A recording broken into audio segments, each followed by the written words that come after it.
Isekai. What a mixed bag of a genre, right, guys? Like, Yeah, but it's a mixed bag that we all do have a soft spot for because as much as there are isekai anime and manga that you just question the existence of them, every so often there comes one over that you cannot get enough of, for and of course I'm no exception with that because well, there are some that are like, really, why does this exist? Like the Yeah, vending absolutely. machine isekai that's coming out, a sex worker which in another was the world. the catalyst for doing this video. Because as soon as I saw that, I was like, why does this have to exist? And literal vending machine, as a guy who becomes a vending machine in a because he has a fetish Listen, for vending machines. listen. In Japan, they used to put panties in there, okay? So maybe he was just a fetishist. I've never fucking read this manga, but I know it exists because we've went down like a rabbit hole of like the weirdest isekai ever, and for some reason the spider one was in there too, which I think is really cool.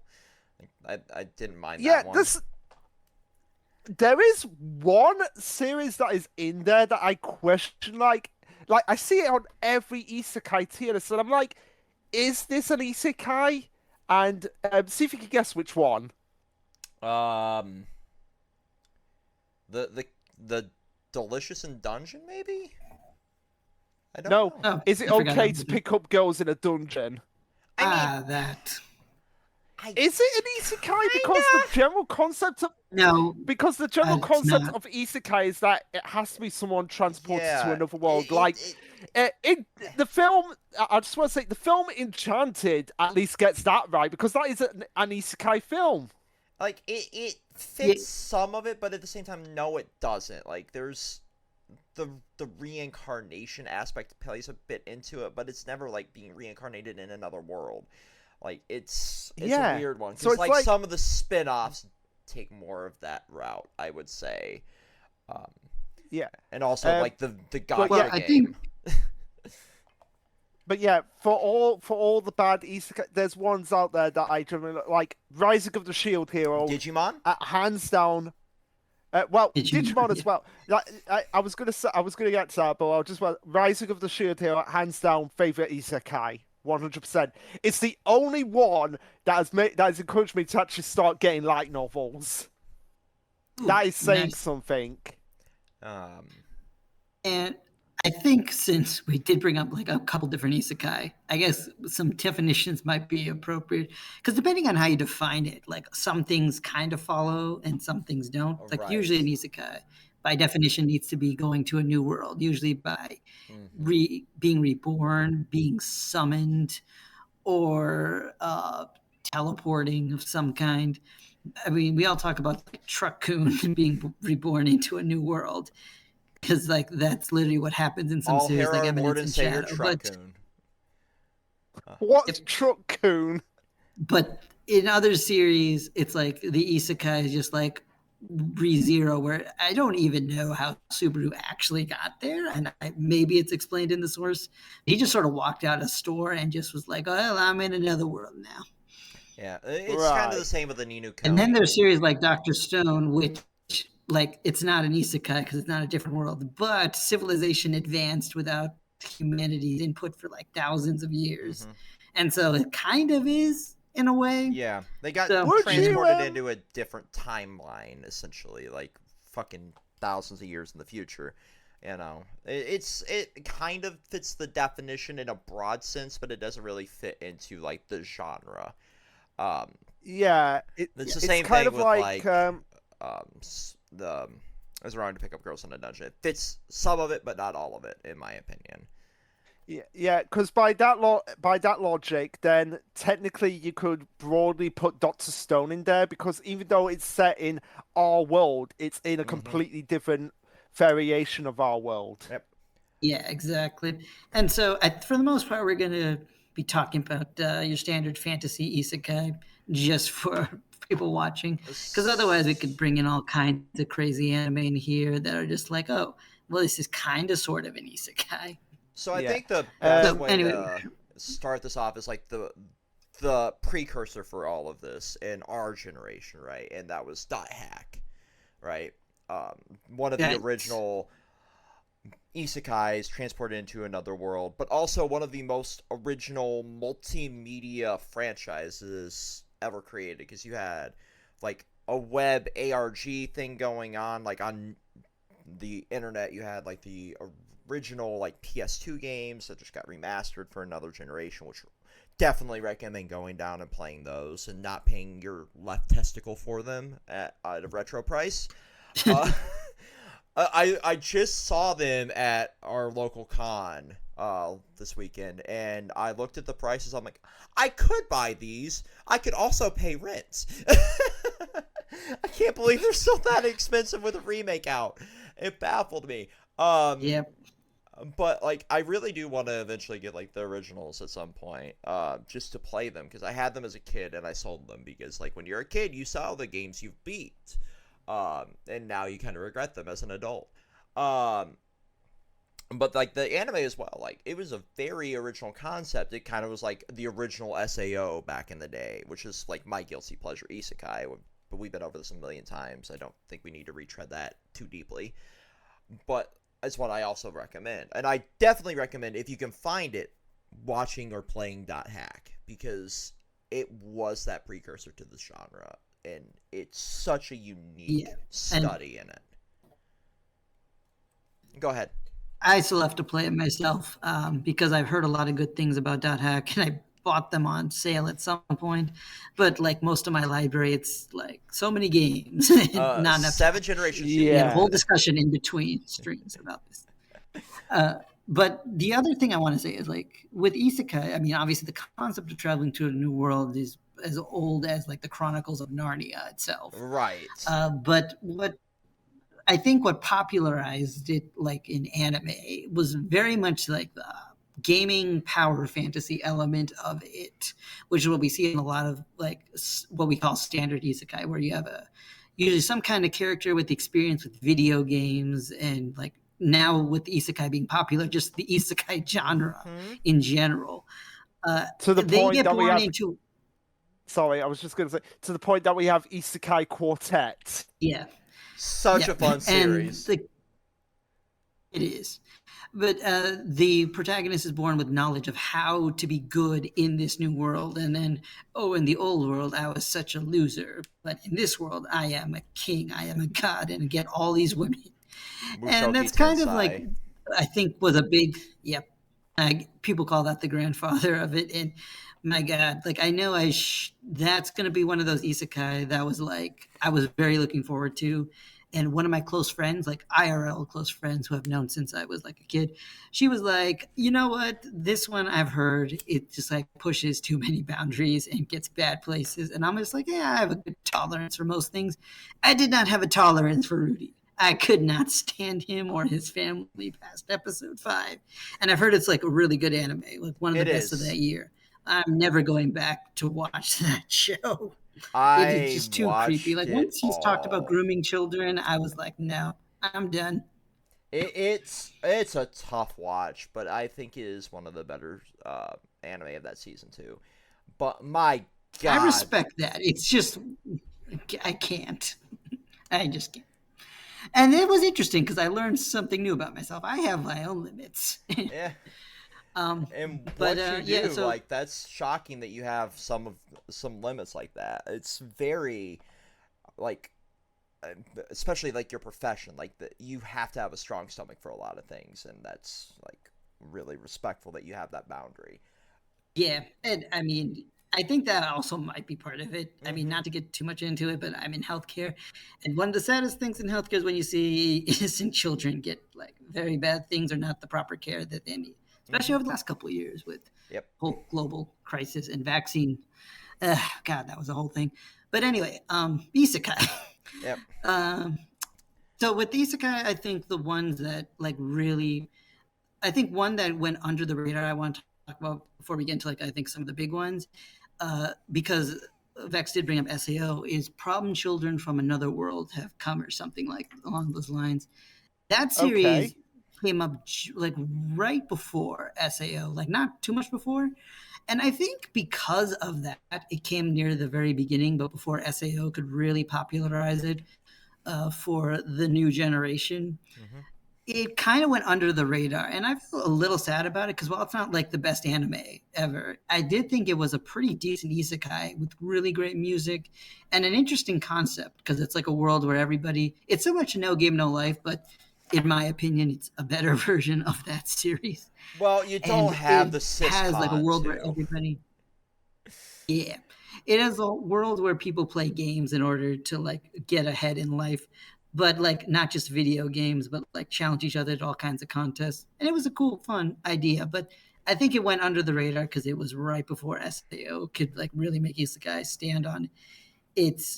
stand atop this world as like one of the best and most popular anime genres. And but then the isekai that I think got me into isekai in general was probably, other than SDO, would have been like Log Horizon. And I still think Log Horizon, even though I still haven't seen the third season, is probably one of the best like isekai out there, just because it's another video game isekai, but it really takes game mechanics seriously and address the whole mystery of, okay, what is this world? How did we get here? A lot better than a lot of other isekais that have done Yeah. similar ideas. It's one I actually watched here recently. Because you guys were recommending some stuff for the partner and I to actually watch, and then I found that just going down a rabbit hole before that. I'm like, you know what? This is like a pre-SAO isekai. Let's see how good it is. And you're right. It kind of borders on the No Game No Life side of things, and that's a series I absolutely love. But I realize it's kind of problematic in its own right. Like Mushoku Tensei. Like it.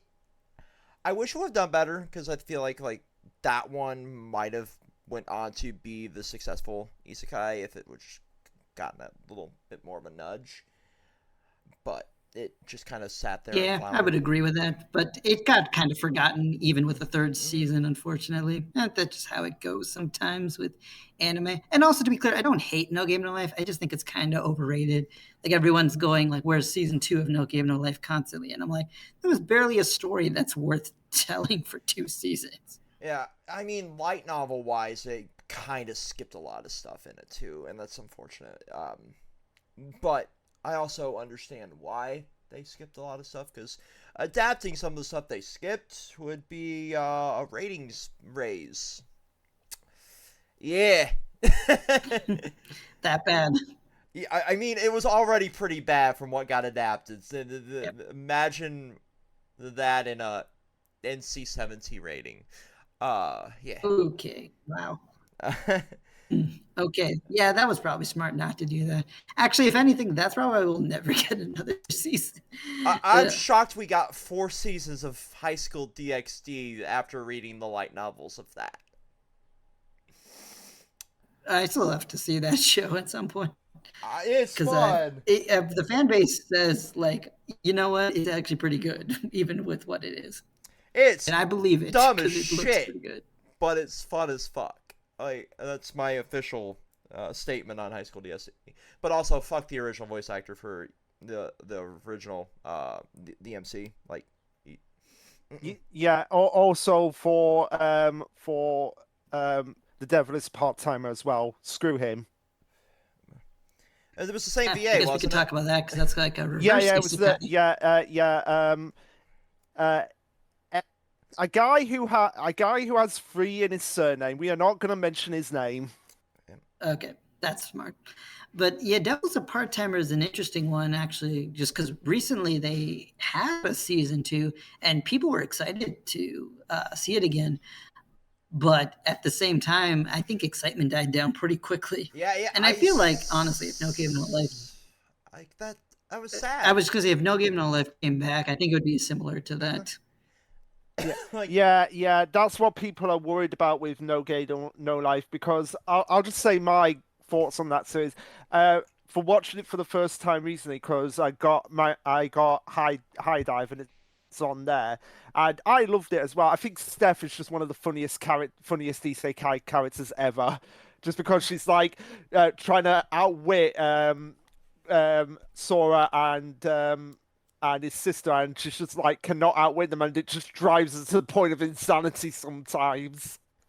But yeah, I can see why people would have a problem with it. Like, I feel like it would. I mean, I don't. It might work better if it was.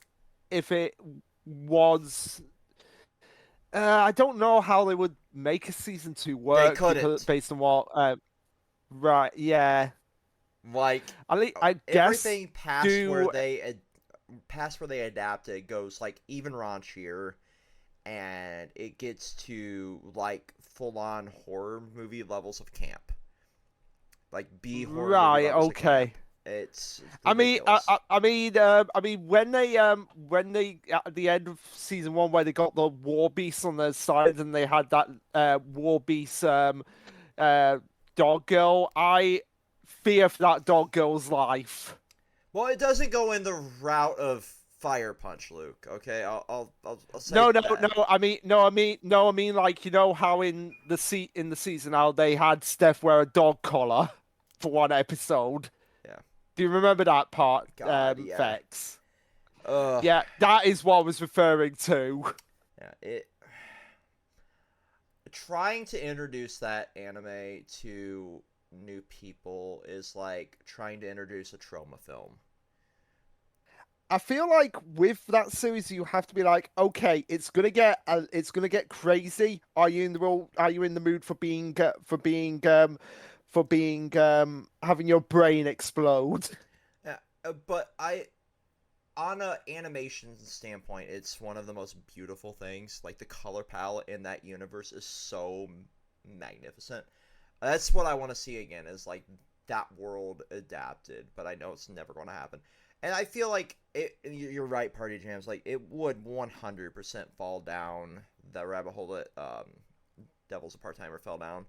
And I feel like that's a lot of these early isekai. Like if they came back, they would. Everybody wants them back, but like by today's standards, they're not great.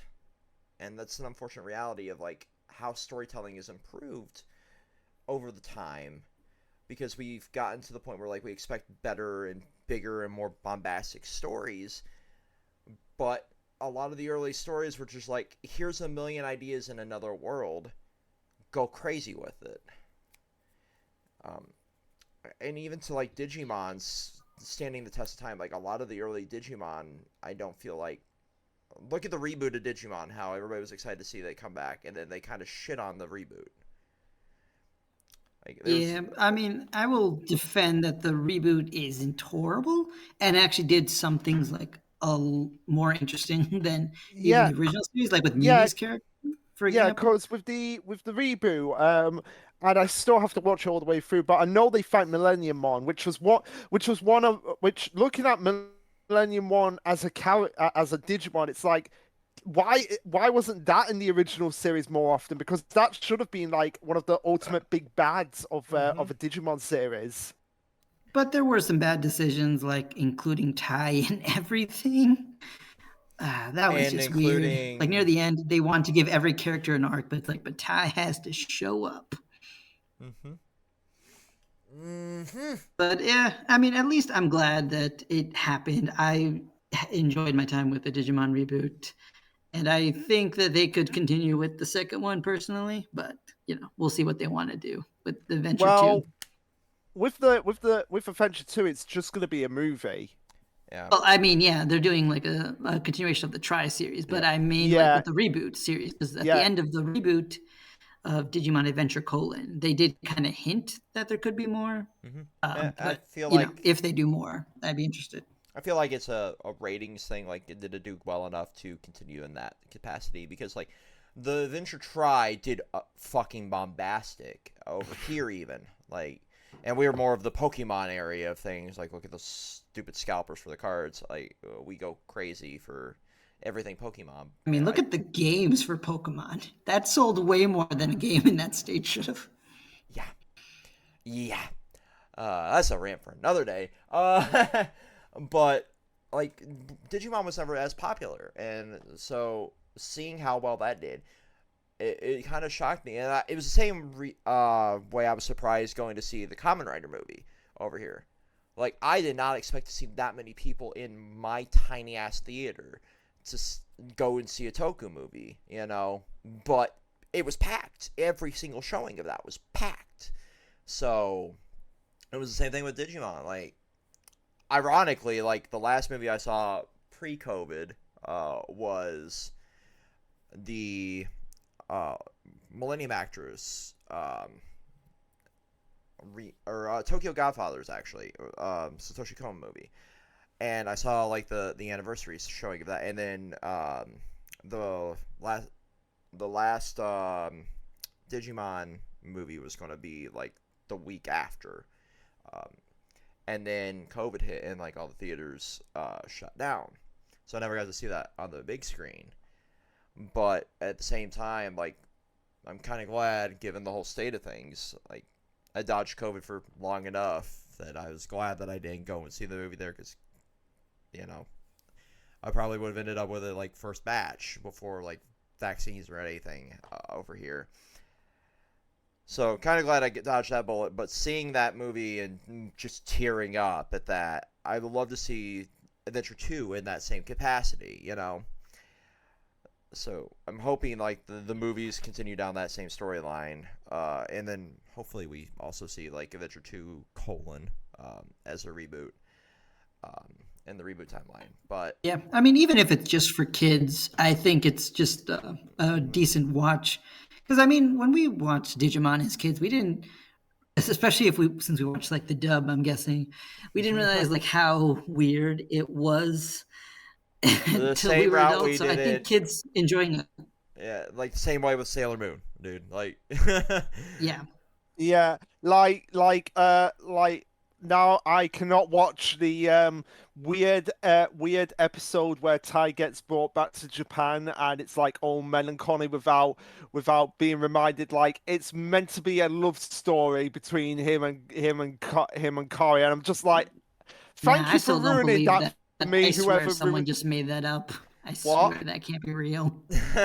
No, apparently it's meant to be real. Apparently No, it's meant I to be refuse to real. believe that just on Yeah, principle. That I episode is refuse too good to be ruined by I some refuse to believe rando it on the internet. because Tai is the pure perfect protagonist. He can do no wrong, except that one time when he forced Agumon to digivolve. Yeah, but man, But they really aside should from that expanded one more on Dark time, Digivolutions. aside from that one time, I blame he was I really blame that on the angry. He fictional. didn't have his nuggies, and he just broke the rules a little Yeah, bit. I blame that on Millennium One. I'm gonna blame it on Millennium One because I can believe that Tai can do no wrong. It's some next level copium, but I respect it. You know, and that's Yeah, the we should thing. probably get to some more Isekai besides Digimon. Yeah. That's the one that kind of went down like all different routes. So like we've had one where like we fused Digimon together. We've had fucking apps that were Digimon. Like it's done everything at this point. You know. So And they had a cool crossover to end it all. and the next one I think we really need to bring up is the one that really got me in the mood to discuss this because you like it, Party Jams, and it's smartphone. Like, really? Yeah, Ah. I am curious. I am genuinely curious. Like, what is enjoyable about this series? Because all I hear is nothing but it's utter garbage. Yeah, and I can't blame people who think that because it really is super bland and generic. But here's the thing. So, for those who don't know, we're talking about Isekai smartphone or In Another World with my smartphone. And this Isekai anime came out like several years ago in the early age of the Isekai genre. And at that time, you know, I remember looking up like, okay, what are like the most popular isekai? And I remember looking at a list for Japan, and most of them are like what you would expect, like things like Sao and ReZero, you know, things like that, Shield Hero. But I also did see Smartphone, I think, on that list, and I was like, huh, people in Japan really like this series. And yeah, apparently there's so many light novels of this series that are still going that I guess it's just selling super well. Yeah. And the idea is like the protagonist, like God, like accidentally killed him with lightning bolt, and he's just like, "Whoops, my bad. You want to be reborn in this world? I'll make you super OP." And he's like, "You can take one item with you." And he's like, "Cool, I'll bring my smartphone with me, I guess." And so, like most of the series is just Toya, the protagonist, kind of solving problems using his smartphone and his modern knowledge, and just using it as like a vessel to like amplify his already absurd ability to learn any type of magic he wants to learn. And the other thing I really like about this series, and what I think makes it stand out even among most isekai, is this is like one of the first isekai or even just anime that I know that actually has like a really healthy polyamorous relationship going on. Because from the very beginning, the series established that, oh yeah, in this new world, harems are a thing. You can just have a harem if all parties agree. And they establish at the very end of the season, like the protagonist, along with like 6 other characters, they all just get engaged and they agree. It's like, yeah, we're gonna do this thing. And the follow-up season, which is happening this season, years later somehow, we're just kind of following their lives and like gaining more wives, but also their like romantic life. And it's kind of fun watching them figure how this works, how to spend quality time one-on-one, but as a group. And it's like strangely wholesome and loving, but at the same time goofy. And in between all that, there is like a plot line going on about something as well, about like alien invaders that they're dealing with. So yeah, I think it's just a fun concept of using like smartphones, like in another world. But mostly the harem element that actually works, that I like, because most of the time in romance animes, it's also like, okay, who's gonna win? Who's gonna like ultimately win the protagonist's heart? But in this case, everybody won, and he just keeps getting wives to the point where he's not even like really asking for it. It's just people like falling in love with him. He's like, well, okay, I can marry you too, I guess. And it's just a hilarious time. I love the comedy as well. The author does really good comedy. Like one recent episode, he was like, he founded his own country recently. He's just now king of his own nation, and he's like, we need like a bookstore. I'm gonna go get some books.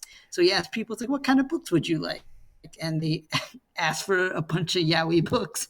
And so when he went to buy the yaoi books, one of the princes from another country was like, oh. One of the princes from another country is like, ooh, wow, you have a good collection here. And he's like, it's not for me. He's like, no, don't worry, I get it. Your secret's safe with me. And I'm like, what secret? This world is extremely open. Right.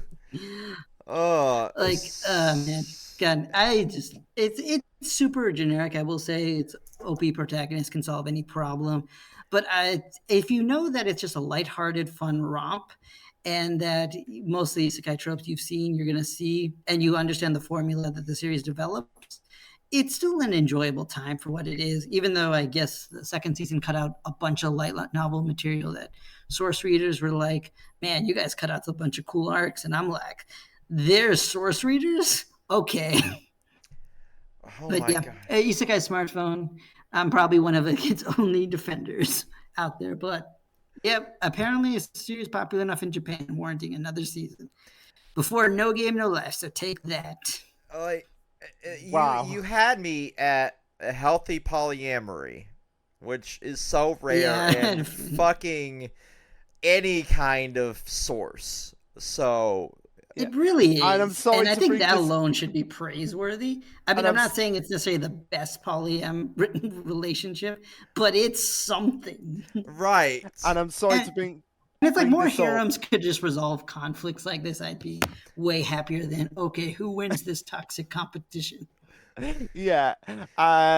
Yeah, let's not bring up the ending to girlfriend. I don't even know how Uh, that series ended, but Basically, they're all banging the main character. I mean, that's fine, but I think my issue with girlfriend was like not all parties were super comfortable with it, and they more made a joke about the whole thing rather than like really trying now- to take Exactly. it. But now they're all comfortable with it because they're all basically bisexual. I mean, that's where it looked like it was going, which is nice. I mean, I guess in this case, the wives aren't really attracted to each other all that much, but they just have a healthy understanding of the dynamics. And yeah I don't know. It actually works. Yeah, Which, by the way, you saying your girlfriend Sorry, Vex. just it just gave me ick. It felt Yeah. like Yeah, really same. forced. But My best friend loves that series, but I just couldn't get into it either. go ahead, Luke. Yeah, I was gonna say like about the relationship in smartphone. It seems like the author. I'm sorry to bring this up again twice in the same like talk session, but it seems like the author of the 100 Girlfriends really enjoyed that and decided to make the ultimate tribute to that. I mean, I mean, haven't read 100 Girlfriends. I don't know how that compares. It, basically in 100 Girlfriends there's the god of love who's like, my job is to make anyone be have a soulmate no matter what. But the main character, he's what the god of love is watching TV and getting distracted so much that he accidentally puts the 100 mark. So now the main character's gonna have 100 girlfriends who are gonna really, really love him. I mean, I don't know how they handled it, but I It's just heard it's funny. basically a joke. It's a complete joke. Like, it's played up for laughs completely, Yeah. 100%. I wouldn't It say still it sounds goes like down. smartphone. What does this better? It doesn't fall down like It's the healthy polyamory that much from what I have like looked at, but at the same time, right, but it fits like the it's ultimate it's harem not essentially. yeah, it's not taking itself seriously 100%. That's Yeah, awesome. and I think I do like that smartphone at least took itself seriously. Even though there are times where it feels kind of like a joke when he gets a new wife. Like a recent wife he had was like one I thought wouldn't get added because she's like seems too young, and I thought it was just a joke that she would get married. But then because of a certain arc, it kind of had to happen for political reasons. But yeah. Okay. Okay, we should probably move on to another isekai. Yeah, there is one that I want to talk about because it was one of the first ones that was really brought to my attention because it was because I was watching I was more listening to an interview that Dan Green, who many of us know as the voice of Yugi in Yu-Gi-Oh, and it was about a isekai dub that he did. With a lot of other voice actors from the Four Kids era, but it's not a Four Kids anime. Now and then here and there, which Why does that sound which familiar? you want to see. It's basically this Kendo student gets transported to this desert world, which is basically ridden with basically everything in every terrible tragedy in Berserk. That is basically what I can describe it as, and water is completely abolished except for this one girl who has the power to create water, and the main villain of this series, Hamdo wants her power so that he can basically control all the water in the world. And if you type in his name Hamdo into Villains Wiki and just listen to his voice on there, his dub voice, it is one of the most bone-chilling voices ever. But what I love most about that series is that I mean, it's good in itself and it's very depressing, it's not it's not like Berserk levels depressing. I mean, in what happens, but it's still terrible. But it does have a very optimistic feel for it, and it's not based on a manga or anything. It's an anime original series, so it completes itself over the course of the 13 episodes, and basically ends where it started, with the main character being brought back to where he was originally kidnapped into this world and just fighting against this corrupt system. So that's one I would recommend, primarily for the dub, because it just gives the chance for the cast of Four Kids to do an anime where they're not restrained by Four Kids, if that makes sense, and Yeah, really it just does. show that these people can actually act. I remember this Yeah, now. you can send that one to me. I might watch that one actually. Yeah, This I'll was say, on Sci-Fi's anime block way back when that was yeah, a thing. I'll send you the Oh, wiki, man, I remember the that. Wikipedia Yeah. to it. I'll post the Wikipedia into the chat. Yeah, that sounds like something I'd watch. especially if it's like anime original complete story. I Yeah, like yeah, when because it's only series do it's that. only 13 episodes, so it's very easy to just binge in all in one go. But you will really need some high substance to get through because like just the voice of the main like it's more like hey there, are you gonna give me the water? Like just that creepy style voice. In the dub, I'm assuming, right? Yeah, in the door, but like that character is just one of the most like I am in control, but when nothing gets out of my control, I am completely paranoid. I'll also post this in the Discord server. So this aired right between fucking Monster and Toko. I remember this Wow. like really, really well. Actually, now you've brought it up. Holy So you shit! remember? Do you remember the villain's voice? It was fucking horrifying.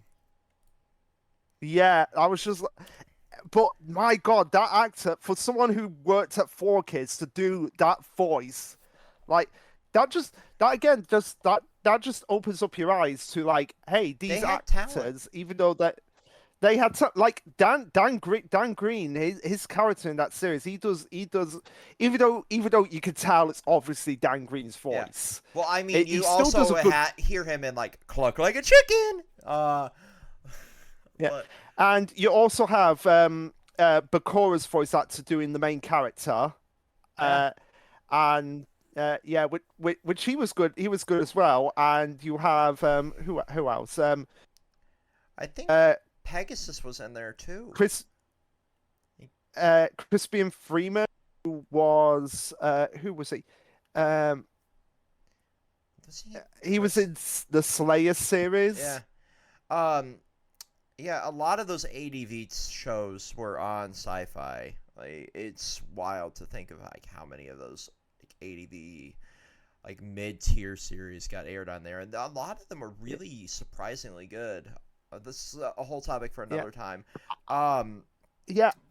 I would so that's one I would recommend because it's very underrated. But like it completely goes under the radar. I think it's because it was an anime original. It wasn't And based on a manga or a light novel. And it's from like 2000, so people have kind of yeah. forgotten about it. But at the same time, for much as we bash on 4Kids, the actors like this pretty much shows that they can Mhm. do serious drama when they're given the opportunity. Yeah, they can, and it's shocking like how talented some of these people actually are, given what shit they had to work with at 4Kids. But I think one that really needs to be mentioned here that not a lot of people talk about is Tanya.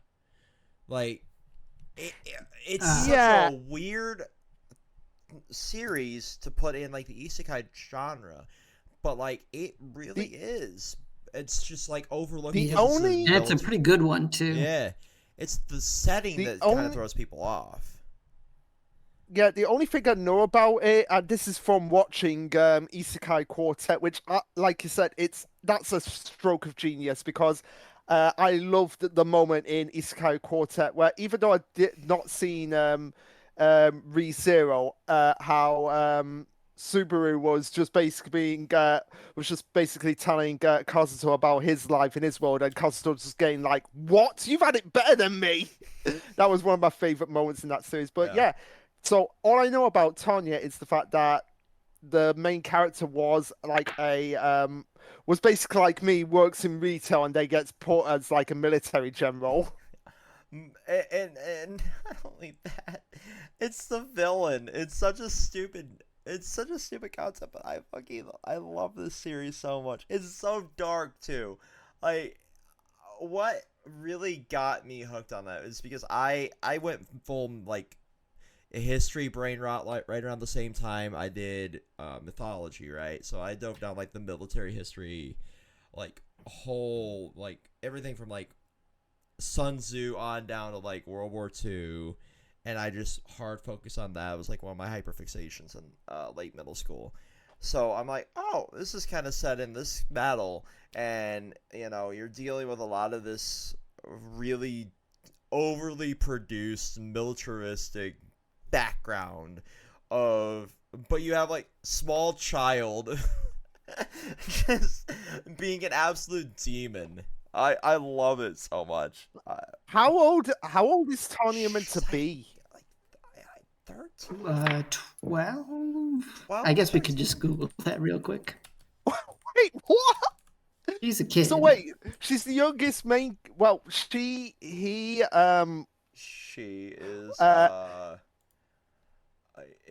fucking. Can you just cooperate Wikipedia and load really quickly here? Like it's so dumb. Like there we go. Tanya Degershaff. Originally a salaryman who died in an accident. Blah blah blah blah blah. Technically has been age 9 to 13 in the series. Yeah. Yeah, What? sounds right. Yeah. How does that work? Well, for one, teenagers really have a lot of sociopathy, so it fits perfectly well. But also having like libertarian brain rot doesn't help her case either. But yeah, it's But yeah, this is a really good series. So easily recommend this one Okay, if you want to. I look at will these. have to I get don't on want that. to dive too far down this because it's like really like a lot of it would be just like ruining like the intro to the series, but Being X is Yeah, like exactly. one of the dickishy main villains. I think Mhm. I think next to Sugo from fucking Sword Art Online, like they're on par with each other. I mean, but for different reasons. But Yeah. Wow. Wow. And also as well, in case people want to know my opinion on Sword Art Online, all I'll say is screaming into Pilsama. Yeah. You yeah, that was the whole thing on the server. But for what it's That is- worth, that SAO is is lit- still. We'll Yeah. get to SAO. But still, I found something to maintain the balance with Gun Gale Online. Like really, really, they shouldn't be angry at each other. But then there Kirito wouldn't shouldn't- be a story for Gungale, Luke. Yeah, and Kirito shouldn't have survival's guilt. He shouldn't be having survival's guilt at this moment in time. It's like he had all of the Alfheim online arcs that have survival's guilt, and to be like, I killed these people, and now all of a sudden you have it just because you have a gun in your hand. I mean, to be fair, he's now returned to his normal life, so Yeah. the trauma like hits more. Yeah, it's a lot to do with that, and a lot to do with like the fact that now there's consequences to his actions in the game that are affecting other people than just him, and that he has more that matters to him at this point than just himself surviving. Like now he has Asuna like surviving IRL.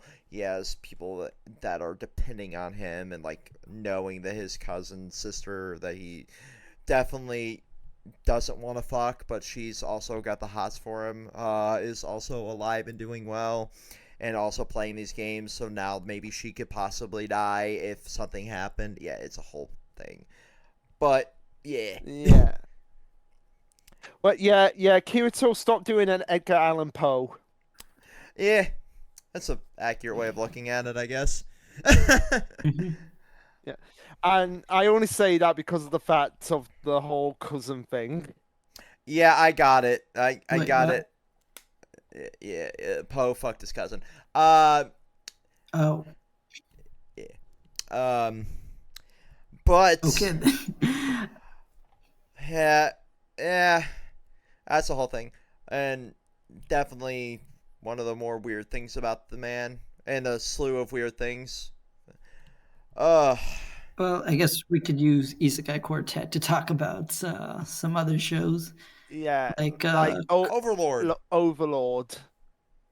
Yeah, that is one I've been generally interested in for a long, long time, but I've just never gone around to it. Can My thing I is don't with know about Overlord. you guys. Overlord is a show on paper that I should really really enjoy, but I didn't enjoy it as much as I think I should have. Like one thing I think was just the power scaling and just like even the first season, which I watched the completion, was kind of crazy because like I think early on they talked about all these different levels of magic, and and then then by the Ainz end we has got to like level everything. 10. Yeah, and so I'm like, wait, nothing was ever a threat to you. What is going on here? Why didn't you Yeah, just use okay, whatever? from So what like, and then season 2 and 3, I heard get like I've tried a bit of season 2, which got a little weird because the lizard people are involved now, and then season 3, I don't know what happens because I didn't see it yet. from what I understand from Isekai Kota is that Ainz is more like a frustrated father than anything. That's a good way of looking at In it. a sense, that's kind of true. Because like in Overlord, he is like trapped in a game which he helped, and specifically that he and his guild like helped make the guild that they're part of and the NPCs that he works with. So he is kind of their dad, Okay, so I and they think are very much troubled kids. I think I've probably consumed the most of this because I have all of the audiobooks that are out so far. And also Yeah, feel free. and my best friend is like a huge fan of the series, so I kind of watched it with her. Anyway, so you're not far off, and like he's the frustrated father, but also he has like really, really, really huge boundary issues, like mega creepy boundary issues, like the main character. But also, I fucking love this series because, well, I'm also a massive jackass when it comes to like being into like S&M, which is a lot of what Ainz is into, to the point where like Shaltir is reduced to a chair as punishment, and that chair has been immortalized in a statue that I own. So is it better than Aizen's chair from Bleach? Yes, yes, it is. Just because it's fucking hilarious. It has nothing to do Which, with the by fact the that I way, have a humiliation kink. Not at all. Uh, oh, we all know that, Vex. You've not hidden it. my We all Twitter. know. We all know it. You, My, you got jealous of of one 5 second clip of Power Rangers of Rita Repulsa being stepped on by Diva Talks. listen, listen. I just want Diva Talks to stop on me. Okay, that's a perfectly normal thing to want. Yeah, let's make sure that Diva Talks' actresses never see this. I think for me, with Overlord, the every isekai usually has some kind of like driving force. I mean, not as much anymore, but I think in the past I usually look for like what's driving the protagonist. Is it returning home? Is it saving the world? And with Ainz, it's kind of like world domination, but Yes, just to kind of immortalize like his his guild. And legacy. I thought to myself, that's kind of I didn't find that a particularly compelling It's not. motivation, It's not. especially because like in the because all the NPCs like one thing in Log Horizon I enjoyed is that they kind of realized that the NPCs in this world are basically just people, and another isekai, which actually I'll save this for later. But other isekais, like when you're in the game world and they struggle with the idea of like, okay, these are just NPCs or Yeah. are they human? But with Ainz, he kind of just treats them not like they're people, and it's kind of explained that his mind is affected by the avatar he is a part of. But it also kind of makes him a little less likable, in my opinion, because No, it's he's like one you hundred have percent more like of a an sense of morals. yeah. He's 100% like the unlikable protag, and that's by design. You're supposed to like sympathize more with Yeah. the world and the people he fucks over in it, because it's like Huh. if the protag went full villain mode and then slowly over time becomes a little bit more human, but not by his own choice, but by the circumstances surrounding him. By like season 3, you start to see him be more of a person, and I do agree. Seamus Nova, Astronema is a best girl, but not the best girl.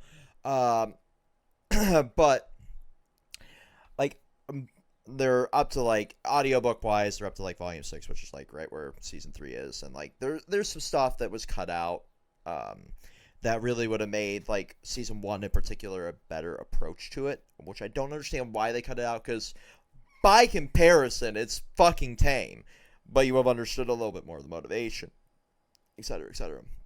I don't want to spoil too much of it for the audience, but like Ainz is not as much of an asshole as you think, but he's still an unlikable protag, and that's like still by design, and I respect it. The author has made a very good choice in their own right for it, but I don't understand like why the studio cut some of the stuff that they cut, and that's an issue I have with a lot of. I mean, I don't have an issue. I don't have an issue with like villainous protagonists. I mean, I love Light from Death Note and Tanya we just talked about. Like villainous protagonists are usually some of my favorites, but it's also like what pushes them or what their philosophy is that kind of is a part of that, or just like if they just make them really fun to follow them doing evil stuff. But with the Ainz, he isn't that fun of a character to follow. It's like he's actually most fun when he's being goofy. Yeah, it's like if you threw Starkiller into the world of Star Wars and just let him run amok, like, and not have a goal of like beating Vader and the Emperor. Like, it's just like if you let him go fucking beast mode, and like there's a reason Starkiller's not canon anymore because he's too fucking OP. That's Ainz. Yeah, Starkiller, like that story could never happen. Because I mean, just Cal yeah, Kestis is bordering on that at this point too. Yeah, but you'd just be questioning so many things. Like if Starkiller was this OP to begin with and was the one who basically gave the symbol for the rebellion, it's like, okay, why wasn't this brought up in any other media? Then you remember, like, oh wait, they were just throwing crap at the wall at that point. Oh yeah, and see. The issue I'm having with like Cal Kestis' character is he's going down that same route, and like if they continue down that route, they're still going to have a broken OP MC in the fucking universe. And at that point, why not just bring Darth Malgus and Revan and all the shit in that they've cut from the canon? But Star Wars isn't the it's not the fucking topic of this, but like that's the best way to compare Ainz is like Starkiller to me. Like I feel like we need to do a Star Wars discussion at some point, because of the fact that they seem to be like picking and choosing what's canon and what's not canon. Mm-hmm. Yeah, I mean that sounds like something Disney would do. Yep, 100%. But like Seamus is saying here, like Konasuba, Slime, and Cautious Hero have the best protag and are complete assholes for the most part. And yes, Rimuru is like a great dickish MC. And also as well, like I'll bring it up briefly as well. Like Shield Hero, particularly in the manga and light novels, Naofumi is a lot more intense of a protagonist. Yeah, but also we understand why he's that way. Yeah, that's why I can get behind now. And also as well, I've seen all versions of Naofumi. I like them all. But I loved the way in the manga and light novel, the way Bitch and Trash's trials, that's a mouthful to say, were handled, because basically Naofumi was just like, nope, execute them right away. And they basically had to grovel for him, like, save the world for us. Mm-hmm. So that just made it a little bit more satisfying. So there's a couple different routes we could go. I did want to maybe talk about Konosuba and Slime and Cautious Hero, since it was brought up in our chat. But I know Luke posted something in mod stuff. Oh yeah, there was this one that I was like when we were gonna do this, I was like thinking, like, I'm sure this I saw before. And there's a new peak isekai coming from where basically the main character gets kicked out of his party, so he decides to take revenge by buying the mothers of his party members from a slave market. What? See, this is another thing in a lot of like not even necessarily isekai, but fantasy series about getting kicked out of the party. I don't even know if like this was this an isekai or is this like a fantasy series? Because usually It's those are saying new peak isekai coming, so I don't know when it's actually coming. okay. Well, But I'm not 100% sure if that's isekai, but one thing I did want to talk about in relation to that is the idea of isekai, where slavery is just like a thing. yeah, Because that's like a whole like thing with like Shield Hero and I guess this series, but also other series like Black Summoner, and one other series I'm trying to remember off the top of my head.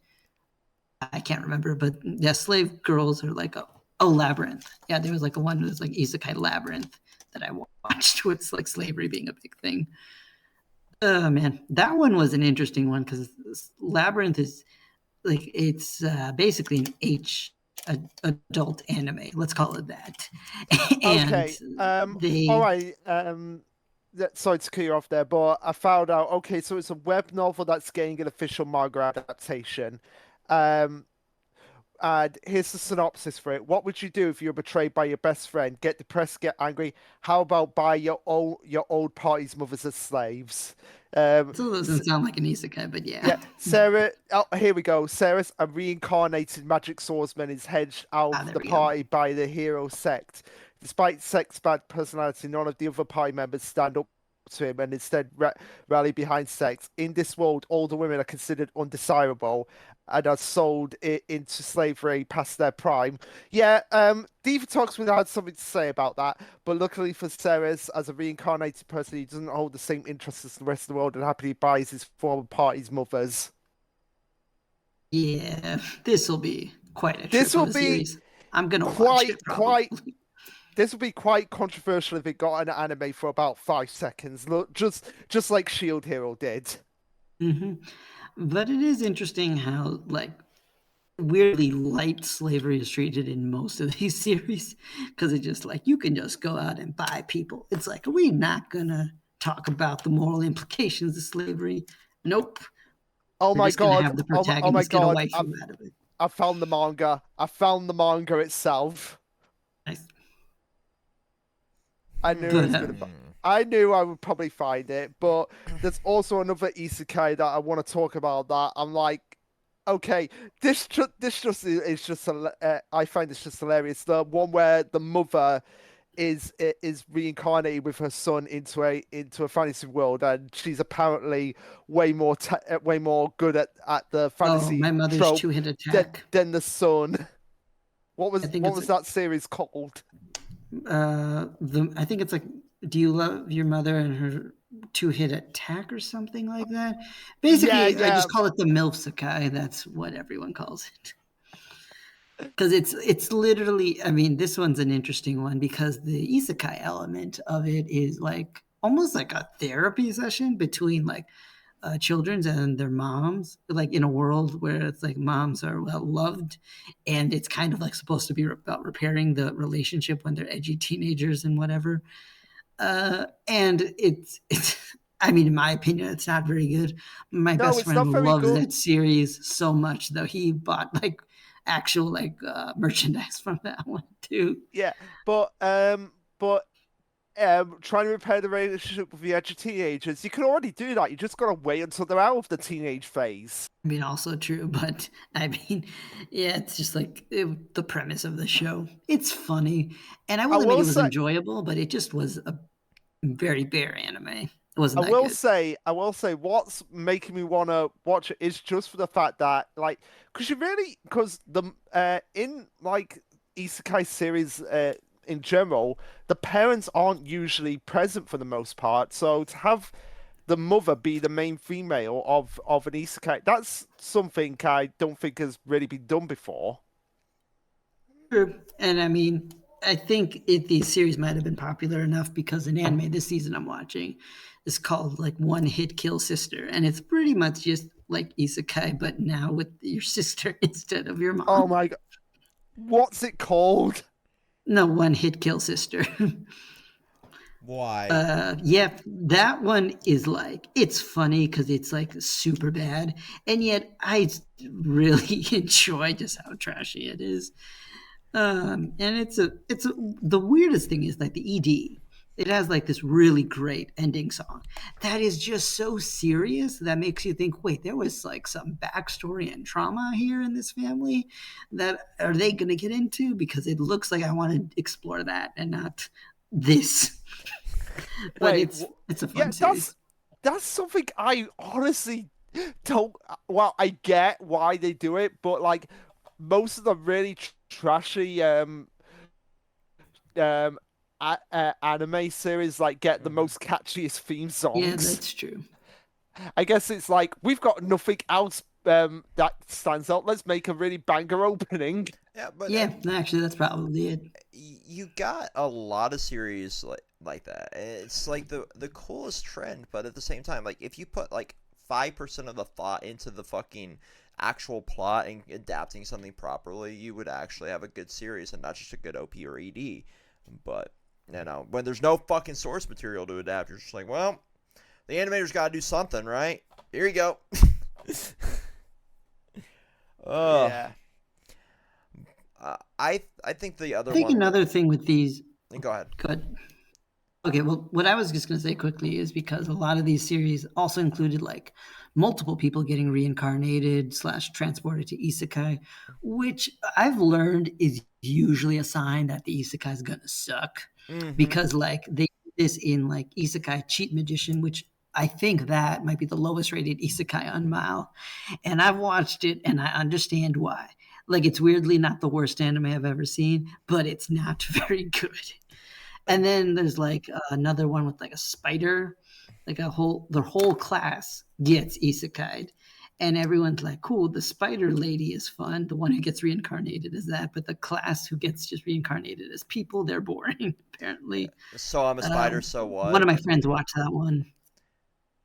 Is that the one like I'm a spider, so what? Yeah, that one. Yeah. I didn't So, mind it, but it wasn't great. It's kind of like a yeah, that's a mid-tier. weird way you can describe so many isekai, for being honest. Yeah. I guess we could talk about. I guess I'll talk about Cautious Hero next, just because it was talking in chat, and it was one I expected to be bad, because my best friend watched it and he didn't like it, but I really enjoyed that one actually. Cautious Hero, basically, protagonist is brought to save the world, but he's like that one RPG gamer who's like, okay, I can't go into battle until I'm 1,000% sure I can destroy everything in my way. And so he spends most of the anime just training and getting ready to fight. And he's so stupidly cautious. He just overlevels himself, has like multiple contingency plans. And even after he kills an enemy, he keeps killing them just to avoid them like regenerating.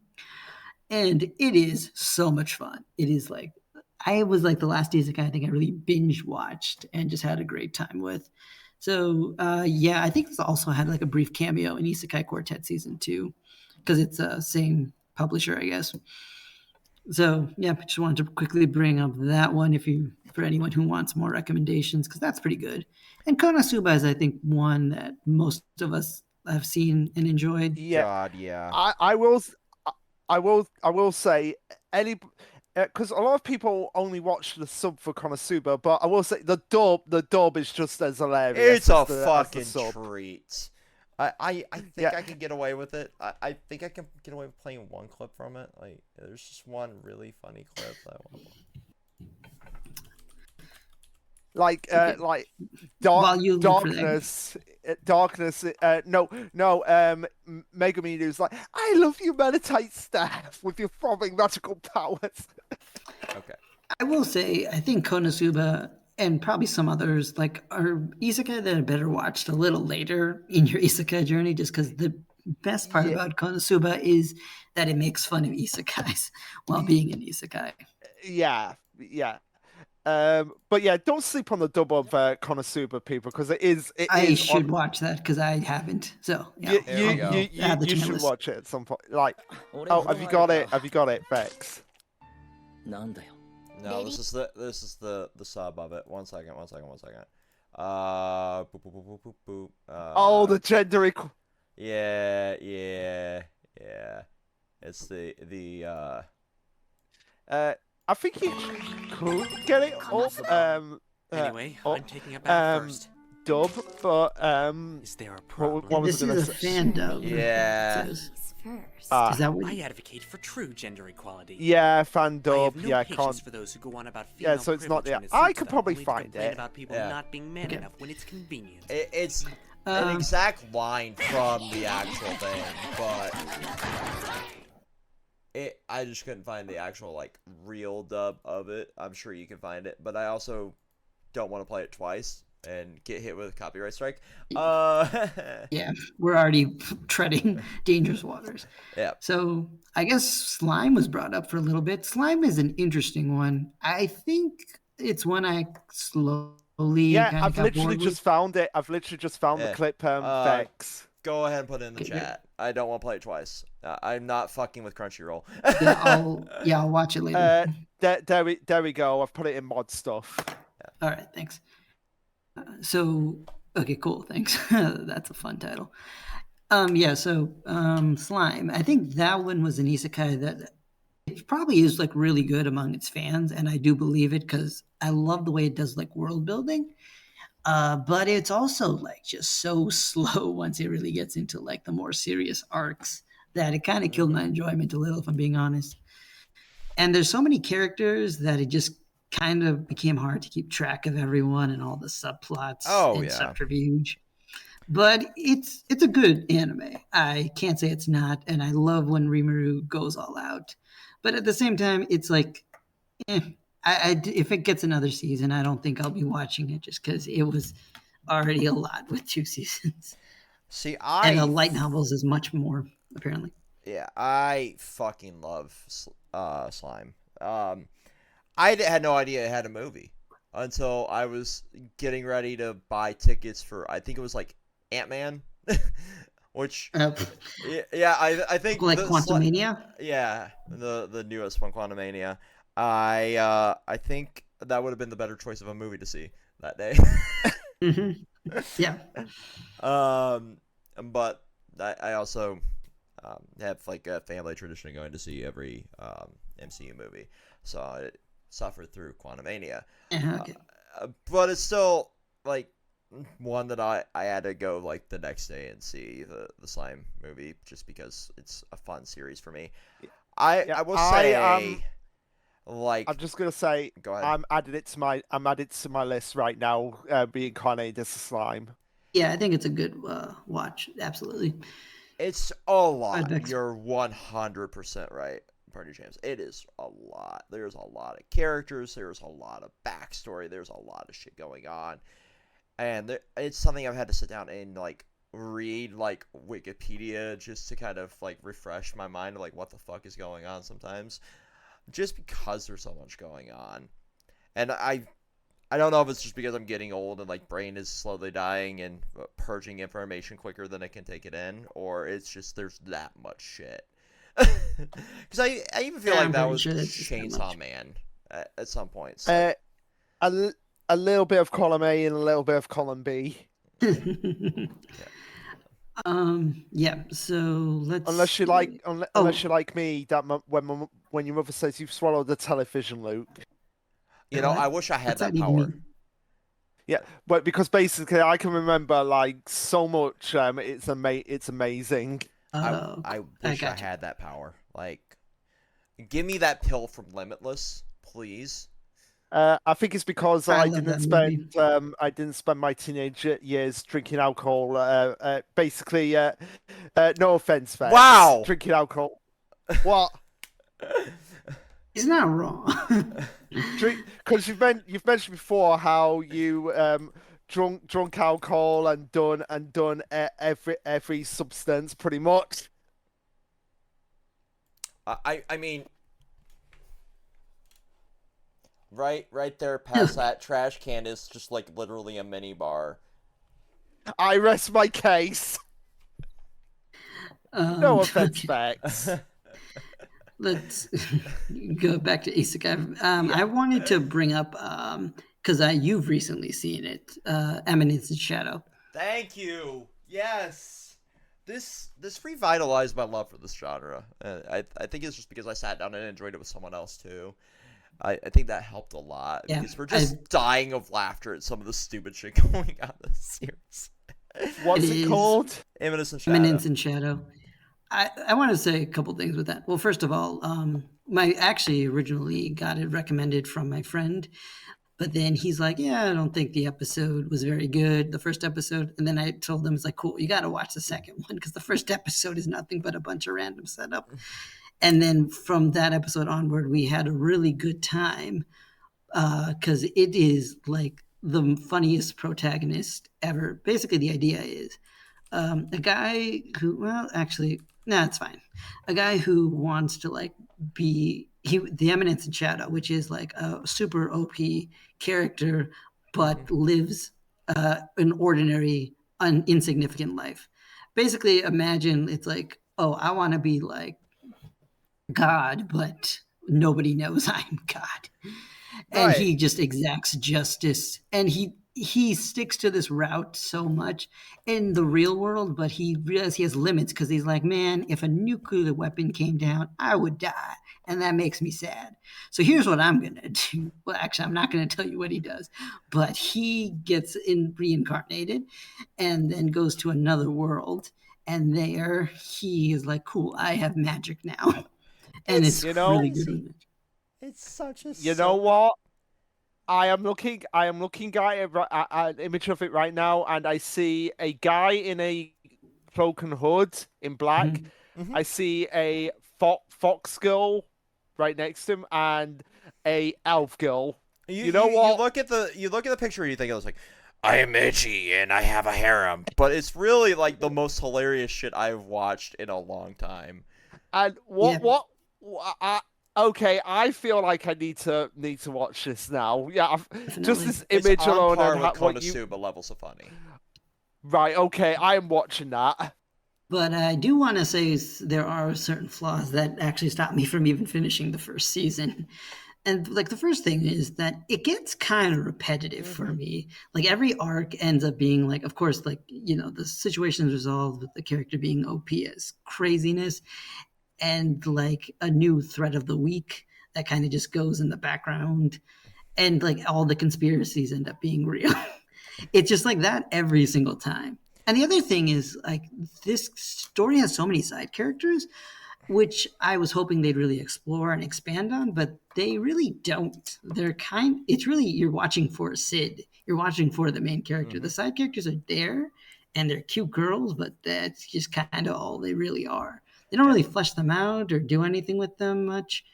And that kind of sucks for me because I mean, like in other shows we talked about and recommended, like with Slime and Log Horizon, and shows we'll probably talk about in the future, they have characters you really get to know and develop. But Eminence of Shadow, at least so far, didn't really do that.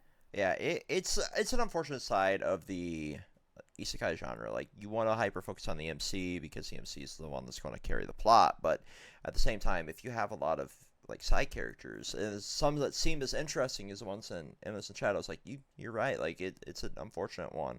Like I really wish we would have explored like half of that side cast because they're so Honestly, I unique would have just been happy with just that. and they just kind of exist.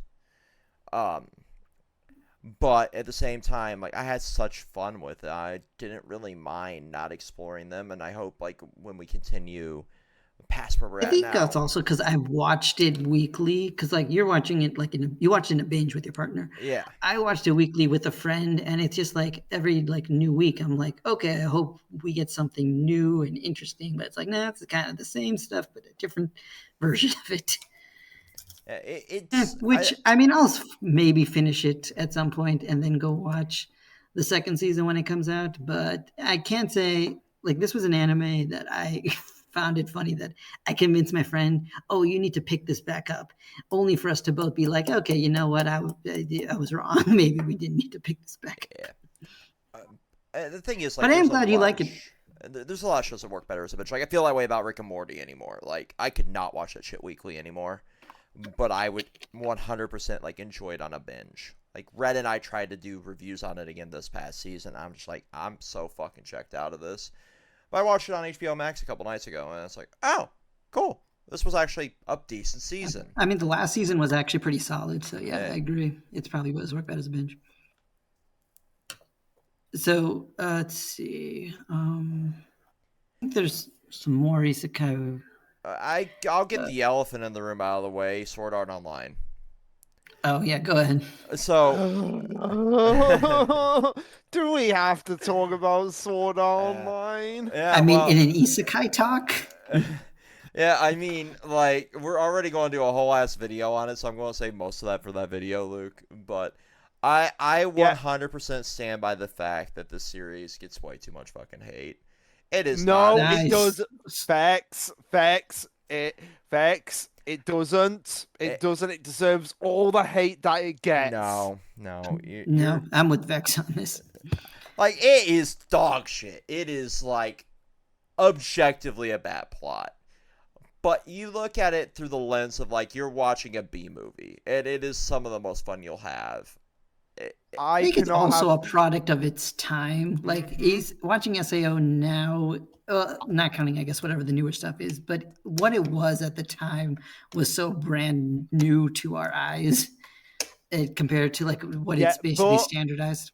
I will say, but you can never, no matter how much you try to praise the series, Vex, you can never forgive. It's been so long, I've forgotten the reason. You cannot forgive that. No one can. No, we can't. Like, the fandom objectively agrees Akihiko Kayaba is a fucking shit villain. And yet he still lingers on to this day after he's dead.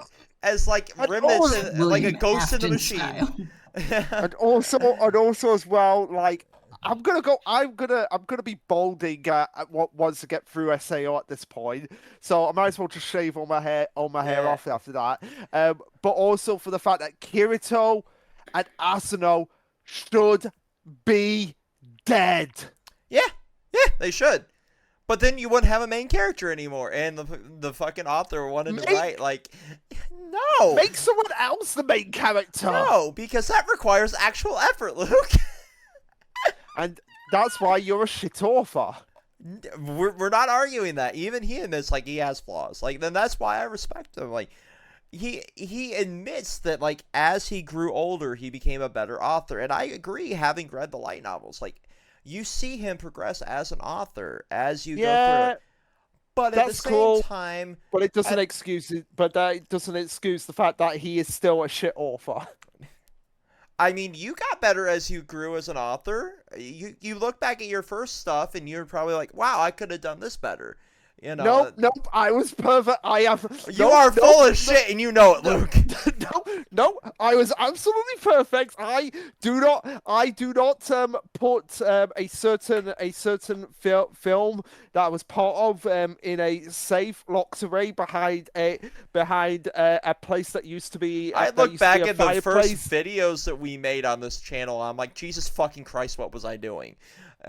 So as long as you admit that you grow as a creator, and you are objectively sitting there and looking at not through those rose-colored glasses and like, wow, I could have done something better here. I will respect that. I know. I 90% of me doing this is just for show because it's a lot more fun that way. Oh yeah, but the thing is, like, there is a lot of struggling to get through the first season of SAO. Like, once you get past, like, Isekai'd and get into, like, 1B, where you're dealing with Sugo, the fucking Fairy King, Oberon, you know, you're dealing with, like, a really bad SA, right? And that is a plot device that Reki Kawahara used a lot throughout the series. Yeah, but I'm still standing by it. Suguru is a better female lead than Asano. Yes. I also think that she is 100% overutilized in parts too, because she is used primarily for fucking fan service. And because her avatar has a giant pair of knockers, and so in season 3, there is a very, very graphic scene where she's getting groped by a tentacle monster. No, And that was a huge no, controversy. no, no. Yep. Facts. I hope you're adding to the therapy bill in this now. Now that you've mentioned that. GoFundMe dot. This doesn't exist. Yeah. This is not thanks. This is not a advertisement for OnlyFans where you put me through torture. No, but it's an advertisement for my feet finder. No, I'm kidding. But So- yeah, I will. Yeah, There's so much where the author has had to apologize to like the voice actors and to the fandom for like how he wrote characters as he was younger. But at the same time, like the story and the world and like Okay. the premise of this series is very much one that I'm engrossed in. okay. Just to cut you off there, I do not believe in an author apologizing for stuff that they wrote years and years ago. I kind of see a middle ground here because it's the way he handled the subject. It was almost like it was a fetish for him that he kind of needed to apologize in the sense of like he made the actors incredibly uncomfortable acting these scenes out. I don't agree with apologizing for your art in the sense of the fact that it's just backlash for Twitter backlash sake. Yeah. You know, Because if that's the case, Oda would be apologizing for how he draws women. he's very open with like, yeah, I like boobs. You know, I like big boobs, and I cannot lie. But at the same time, he definitely does objectify women. Like there is a very open grounds for that there and how he draws characters. But he also handles it a lot better than Kawahara does. But I will say I'm not a fan of the current arc because it's just dumb. I understand that I'm a sucker for Fortnite. I don't think Fortnite works in the Sword Art Online world. That's all I'll give for that because it hasn't been adapted yet. And, Okay, that sounds Okay. really weird to me. Yeah, and like I There's said, different zones in this new arc, and each zone has its own buffs and debuffs, and everything has its own like unique circle sort of thing. And it's very much Fortnite in Sword Art Online, and I don't understand why he went here. Yeah. And yeah, what I've watched so far of season 2 of Gun Gale Online, like like I said when I first mentioned this, like Shino, or however you pronounce her Shion, name, or Shion. or Is that Sinon. what? Wait. Is that why you've called? Is that why No. you called your? No, I was- yeah, you Sinon know what- is a character that I just love as a waifu character. Okay. Um, But I because was like, I'm a sucker for any character with blue hair. Okay, like so I guess you're a sucker for Aqua from Konosuba. yes, in her own pathetic way, I think she is adorable. But yeah, what was I gonna say? Yeah, she, I don't know how to deal with her realistic situation with the way she's using the game to kind of get over her I love it. trauma. I love it. It's I like, I don't- understand That was it. good. I don't understand like this notion with SAO. Yeah, And then technically Kirito did not lie to her. It's like, okay, I found something to maintain the balance. yeah. I understand because I've went through my own traumas of dealing with stuff, and I've used other forms of media as a way to escape that trauma. So I understand it being a coping mechanism. I think it's really handled really well in that. We will 100% Yeah, I get would to agree. redo of Healer. But Ooh, yeah, that one's an interesting one because it's like sort of an isekai, but Because it's like a Dr. Stone situation with like time Yeah. more than anything. The thing, the last thing I'll say with SAO is like, give it an honest shot. I 100% understand if you don't like it. Like, Yeah, I am giving it a fair shot. I've stated multiple times that I'm gonna get through the entire series. I am maintaining that motion in the same way that I'm getting through the trauma that is Berserk. Yeah, and let me know when you get to Alkanization, because I need to watch that still. Like, Luke, I think you are more of a sadist than I am. You are torturing yourself so poorly. I don't understand how you do this. How I do that is remembering that I have all my sunshine and lollipops and rainbows, like you.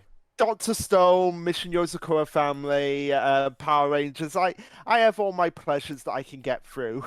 Because you're not just like you. I understand you be like the masochist in this, but you're also humiliating yourself for an audience here. So like you fit in both the S and the M here. Like I don't get it, man. Like you are the epitome of a trooper, though. I'll give you that. Because fucking Christ. Yeah, there is not. I am maintaining this. There is not one anime ever in my life, no matter how bad, how awful it gets, that I have dropped. Yeah, I felt like that 1.2 until I found Jobless Reincarnation. So yeah, and just to get Jobless Reincarnation out of the way, seek therapy. But also, like, I definitely enjoyed that series. Like, it's a tough watch. But Redo of Healer is another one. Like, it sort of fits into this, but it doesn't really fit into this genre too much, right? Like, yeah, I've seen people calling it controversial, and like, what is controversial about it? It's really oh boy. So, okay, here's the thing. Basically, there's a heroes party, you know, different members like healer, fighter, priestess, whatever. And we follow the healer. And like basically the heroes party is treated very well, like they are in most places and worlds. Except it turns out that the healer is kind of being abused by the party, like emotionally, physically, and words. Let's keep monetization on. And so the healer, what he does is when they fight the final demon lord queen thing, they defeat her, and he uses something of hers to travel back in time, and with retained memories, so that when he can get revenge on all his party members for all the stuff they did to him. And everything they did to him, he gave back to them in like tenfold. Mm-hmm. I guess you're never going to watch it, so I'll just tell you some of the stuff. He erases one of their memories and basically just completely humiliates her and objectifies her and makes her fall in love with him. And then another one kind of like kills, but like very slowly over time. And, you know, this all sounds really bad, but the truth is these guys are very bad people. Like one of the people he kills, like, did very bad things to women. She's like a very, very bad lesbian who abuses children. Yeah. So think everything Naofumi was accused of, but make it like 1,000 times worse. Oh God. Oh. Yeah. Oh no. No. Yeah. And the truth is, it's really not even that bad a show. It's just better as an adult animation. Yeah, so like interspecies reviewers, but with the word you can't say on YouTube. Oh, the word that the 4-letter word, yeah. Oh, yeah, the 4-letter forbidden word that begins with a certain letter next to S. Yeah, that one. Wow, that's we're trying desperately to keep monetization on this hour-long video, and it is very, very difficult. But Yeah, Redo Healer. Me and my best friend like watched through that one, and we were like, you know what, this wasn't too bad. People over exaggerated the controversy, Yeah, but it's also the very same. dark. It's the same with interspecies reviewers. Like, yeah, it's mature, but we also grew up with giant titties flopping around on the screen with cannons coming out of them. Okay, like, yeah. why is this? Why is this And so it's all bad? and it's also the same reason. It's also the same thing that happened with Shield Hero until it was pretty much universally concluded that the author was a woman, and then after the first episode, nobody batted an eye. Pretty much. So yeah, that's. I think we can't really talk too much about Redo without going Yeah. into some very dark things we probably Yeah. can't talk about. Yeah. So I did want to say there's like two other like subgenres that we could potentially talk with isekai. Mhm. One is like the slow life, I call it, where you're reborn in another world and you kind of just chill. Like one is like Isekai Pharmacy. Pharmacist born in another world. He starts up medicine. The I campfire was one as yeah. well. And then there's like a one where there's like an isekai slime show, or what was it called? Beloved of man, I'm trying to remember the show because I got a season 2 recently. Oh yeah, By the Grace of Gods. Protagonist gets a new life and he just kind of like takes care of slimes and has a comfy life. And then there's another genre that I half got into because of certain shows, and that's like the otome genre. Basically, a fun subgenre is like instead of an RPG world, it's like what have you got into like the world of a visual novel, but specifically one that is meant for girls to fall in love with guys, and that's very much a fun treat because you kind of get like all these different tropes and all the characters falling in love with you, but it's like okay, but the reason they're doing that is because that's how the story of the game played out. It's kind of funny when you like have scripted events and event triggers. I enjoy that just because there's a different flavoring to the story and the usual kind of isekai I watch. It's not like exceptionally better, but like all my life is a villainess, all routes lead to doom. Super hilarious. And yeah, I think there's another one I half saw, but I don't remember the name too. It's another villainous show.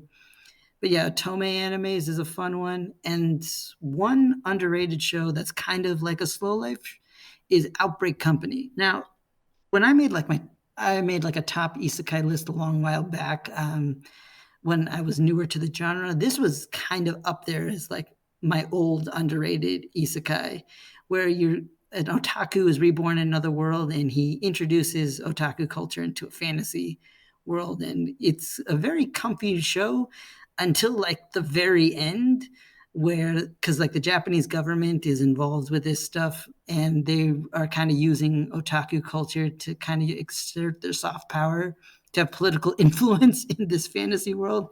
And I'm just like, okay, this got serious. I wasn't expecting that, but it was good. Pretty So good. what was that one?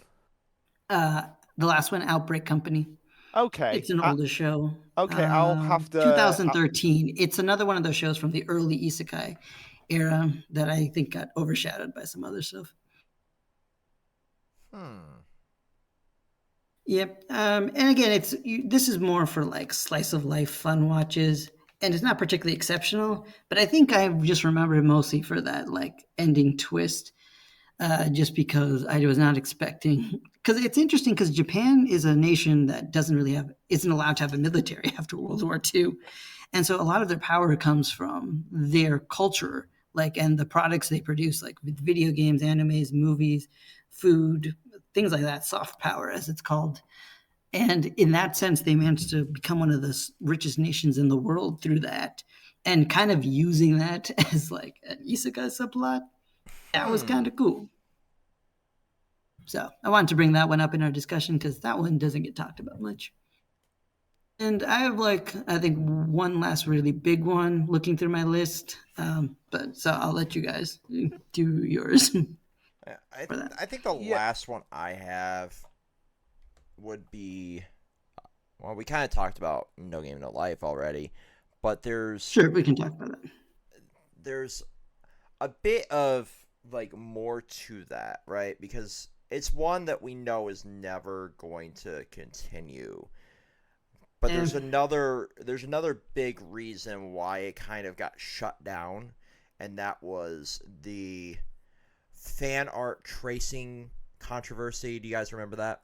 Where like the artist was No. like tracing one of the artists was tracing like fan art and using it for the covers. Wow. Okay, So- that's bad. So, the artist Yu Kamiya was allegedly caught tracing. If this article would load, because it's like Web 1.0, like old ass otaku tale forum. Like this is one I didn't even know was a thing until I was looking up like why is it taking so long for it to actually happen. And then it was like there was like a second controversy like shortly after that, where like they copied another cover from more art, so that it wasn't just once, it was twice that they got caught tracing other people's work for the covers. So yeah, there's a massive reason why this will never come back in a full capacity.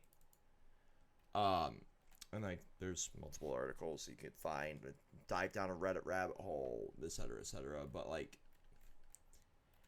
yeah, it's like a whole ass thing here that I've got like going on screen, like just full on art being copied. Like they did like a whole ass breakdown, of, like side by side comparison. Okay. It's fucking crazy. So that's another reason why I don't think it'll ever like come back fully. But we did get Zero adapted as a movie, which was weird to me because I figured like if we're not going to cover it in one capacity, we shouldn't be covering it in any capacity, right? We shouldn't be allowing it to be platformed in any, official limelight. If we're just going blacklist like one side of it, why bring it back at all? So when that came out, that kind of weirded me out. But I guess that artist in particular wasn't involved too heavily in that, so they felt more comfortable bringing Zero out than actually like continuing like the anime adaptation of the main stuff. So yeah, it's a weird one. Yeah, and I've just seen Tyler enter. So Yeah. hi, Tyler. Yeah, we're doing a modcast right now on Isekai. Just wrapping up. Sorry. You're good. It's man. okay. It's fine. It's all right. Yeah, so Luke, did you have one? There was one. There was one other that I did have. If I can bring it up. Yeah, go for it. Where is it? Where is it? Yeah. Do you need some time? I just clicked off it. Give me a second. Okay. Okay, so you know what I will say with like No Game No Life, it's not like it's a 0% chance it'll come back. We got Right. part-time Devil's a Part-Timer, which is a reverse isekai we didn't really talk about because it was just kind of okay, to be honest. Yeah, and we also have gotten like really And random Smartphone 6 years later. Also, we ended up having like what was it? There was another one that just came back recently, like from a massive Blue Exorcist came back like from a massive Yeah. massive Well, hiatus. Wow. But I mean, it's not like isekai, but like, isekai. but I'm just saying The like, manga's selling super well. but Yeah. I'm just saying like, just because something doesn't get adapted for a very long time doesn't mean it won't ever get readapted. Yeah, I mean, look at Bleach when people thought like the Thousand Year Good one. Blood War wasn't going to get animated, and now people are trying to use it along with Oshinoko to knock Fullmetal Alchemist off its pedestal after so long. I want to see that fall so fucking badly because that goddamn fan base just needs to be taken down pegs. I know Yeah. Mal I mean, means it nothing. just comes. Yeah. But there was one of one that I had which I would recommend, but at the same time I know a lot of people don't like it for one aspect, and that would be the Familiar of Zero. That's a good classic one to bring up. Yeah, Good yeah. one. Because I ended up watching the entire series mainly because I like the studio that did it because it's the same studio that did Toradora, and I do like Is It Okay to Is It Okay to Love Girls in a Dungeon, which they do as well. So I do like those series, but um, it's basically as basic isekai as you can get. But I still like it. I still like a lot of the characters. I love the world that they created in it. But there is one major problem with it, which I can understand why people won't get into it, and that is the main female in the series, which people say Tiger and Toradora and Tsundere, and I don't really see it all that much because she's not really in love with the main character right at the beginning, and she doesn't really attack him because she's in love with him.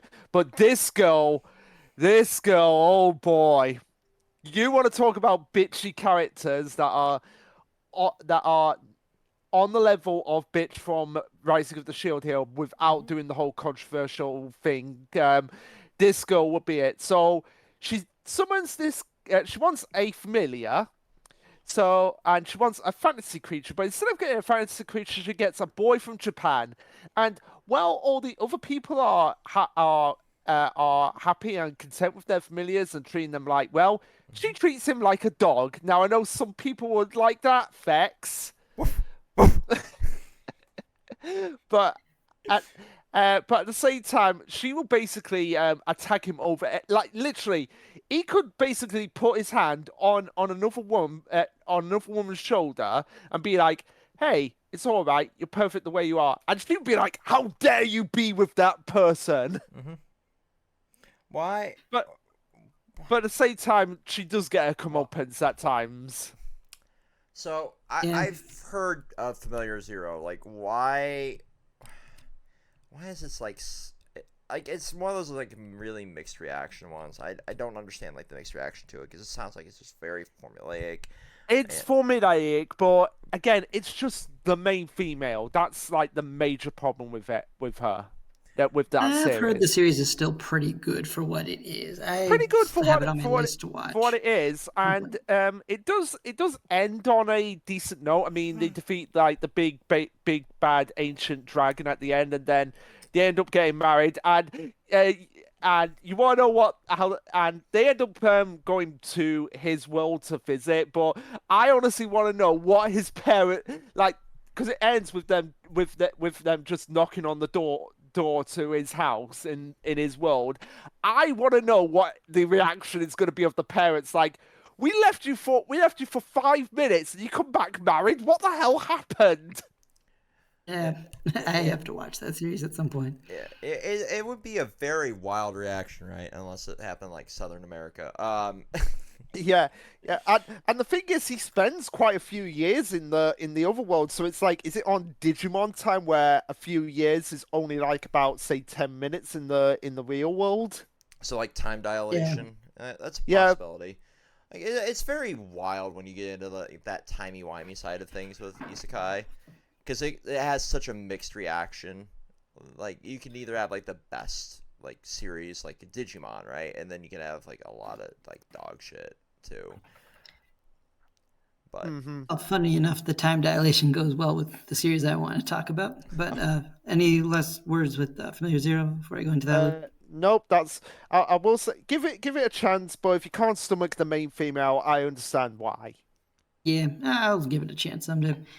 But anyway, so we could probably talk about Isekai for the rest of time if we really wanted to. I mean, there's like shows, like really good shows like Grimgar, which I didn't get a chance to talk about, but I still have to like really dig into some of the post-anime stuff because my best friend really loves that. And then there's like some more like basic, super basic isekai I could talk about, like Wise Man's Grandchild. That's the most average isekai I've ever seen. But the one I want to end up on is what I consider the most underrated isekai, and one of the ones I'm actually keeping up with in source material, and that's I'm Standing on a Million Lives. So I think we talked about this in some stream. I think one stream where you and I, Luke, were maybe recommending each other shows or something. I think I brought up this one, and this series basically starts off with the protagonist getting dragged into another world, which seems like a game world. and they have to complete these quests. And the thing is, in this world, they could, much like Log Horizon, they could die. And then if they die, then they can just like come back and respawn. But the thing is, if they don't succeed in their quest, they are just perma-dead. And they don't know why they're being dragged into this, because there's this entity, this weird headless man, or well, not headless, but yeah, like half-headed, I guess, man that's like dragging them into this. And we're not sure why, but they have to keep fighting. It starts off really simple. They just have to like complete maps and find towns and like do simple stuff until they have to slowly defeat dragons and save cities. And then ultimately, like, in the current arc, they have to like stop a civil war from killing everybody. That in this series, what I like about it, I mean, there's a lot of mystery elements and towards why this is happening and what's going on. The other thing is the fact that this series very openly tackles political topics with its isekai arcs. One of them was very blatantly, and I say blatantly because they bring it up in the actual manga, like the Mexican-American drug war. What the fuck? Yeah, that was a whole arc, and God, it was good. And the current arc is basically the war in the Middle East. So, Wow. yeah. Wow. So And, if anyone there wants was to say a series has gone woke, there's your series.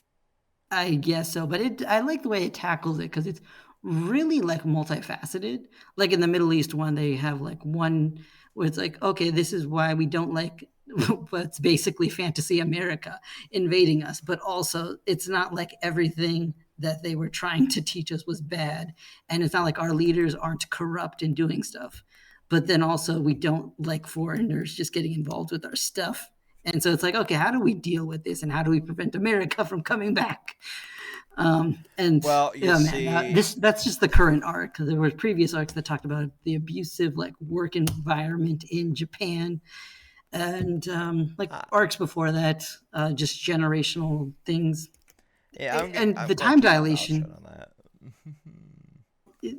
Sorry, what were you saying? I said I'm just going to keep my mouth shut or I'm going to go too political, but yeah, that sounds very interesting to me, somebody who very much hates, like, getting involved in the world's politics more than our own. So, yeah.